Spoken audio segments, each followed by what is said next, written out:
আসসালামু আলাইকুম বন্ধুরা, কেমন আছো সবাই? আশা করি সবাই ভালো আছো। আজ তোমাদেরকে দেখাবো একটা অন্যরকম রেসিপি, বুটের ডাল দিয়ে গরুর গোশত দিয়ে রান্না করে।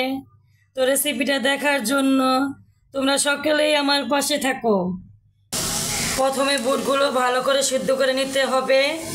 এখানে আমি বুটগুলো সিদ্ধ করতে দিয়ে দিয়েছি, এখন এগুলো ভালো করে সিদ্ধ হবে। বন্ধুরা, বুটের ডাল রান্না করার জন্য এখানে আমি পেঁয়াজ কুচি নিচ্ছি, কাঁচামরিচ নিচ্ছি, মশলা নিয়েছি। এখন আমি আদা জিরা বেটে নেব। দেখো বন্ধুরা, মশলাটাকে আমরা বেটে নেব। এখানে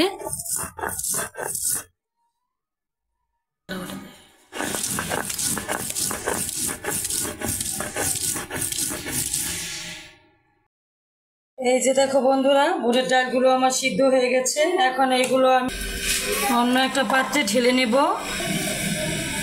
তো এইখানে পরিমাণ মতো তেল দিয়ে দেব পরিমাণ মতো পেঁয়াজ কুচি। পেঁয়াজগুলোকে ভালো করে ভেজে নেব। এইখানে পরিমাণ মতো ময় মশলা দিয়ে দেব আদা বাটা, রসুন বাটা। এটাকে ভালো করে নেড়ে চেড়ে নেব। পরিমাণ মতো লবণ দিয়ে দেব হলুদের গুঁড়া, অল্প পরিমাণে পানি দেব এখানে মশলাটা কষানোর জন্য। মশলাটাকে ভালো করে নেড়ে চেড়ে নেব।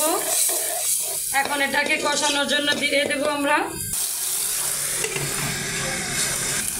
বুটের ডাল রান্না করার জন্য আমরা এখানে এতটুকুই গোশত নিয়েছি, আপনারা চাইলে আরও বেশিও নিতে পারেন। আমি এতটুকুই দিব।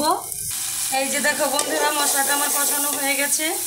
এখন এইখানে আমি গরু গোশতটা দিয়ে দেব।